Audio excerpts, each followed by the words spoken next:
যুব এশিয়া কাপে শিরোপা ধরে রাখার মিশনে শুভ সূচনা করল বাংলাদেশ। নিজেদের প্রথম ম্যাচেই আফগানিস্তানকে 3 উইকেটে হারিয়েছে যুবা টাইগাররা। টস জিতে আগে ব্যাট করে নির্ধারিত 50 ওভারে স্কোরবোর্ডে 283 রান তুলে আফগানরা। জবাবে জাওয়াদের 96 রানের ইনিংসে 7 বল হাতে রেখেই তা টপকে যায় বাংলাদেশ।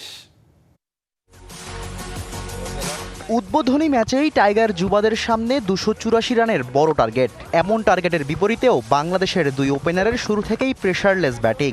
জাওয়াদ রিফাতের উড়ন্ত সূচনায় দিশেহারা হয়ে পড়ে আফগান বোলাররা। উদ্বোধনী জুটিতেই দুই ব্যাটার যোগ করেন 151 রান। একসময় মনে হচ্ছিল এই রান তারা একেবারেই মামুলি। তবে রিফাত বেগ 62 রানে ফিরলে কিছুটা হাফ ছেড়ে বাঁচে আফগানরা। এরপর জাওয়াদ আবরার পুরেন সেঞ্চুরির আক্ষেপে 96 রানে ফেরেন প্যাভিলিয়নে।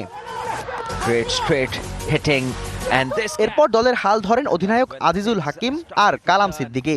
দুজনের 66 রানের জুটি জয়ের পথ আরও সহজ করে দেয়।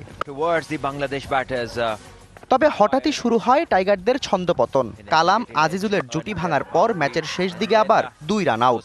ভয় ধরে যুবা টাইগারদের শিবিরে। তবে শেষ পর্যন্ত রিজান তাড়াহুড়ো না করে ঠান্ডা মাথায় বাংলাদেশকে জয়ের বন্দরে নিয়ে যান। 13 বলে 17 করে অপরাজিত থাকেন এই ব্যাটার।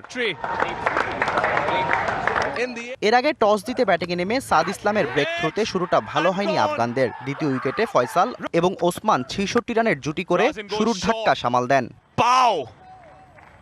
34 করে ওসমান ফিরলেও ম্যাচের দৃশ্যপট পাল্টে দেন ফয়সাল।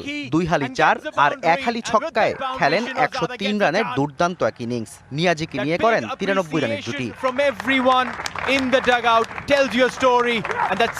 ফয়সাল ফেরার পর নিয়াজি ইনিংস টেনে নেন 44 পর্যন্ত। শেষ দিকে আজিজুল্লাহর 38 রানের অপরাজিত ইনিংসে 283 রানের চ্যালেঞ্জিং সংগ্রহ পায় আফগানরা। Shahriar Hossain, DBC news desk.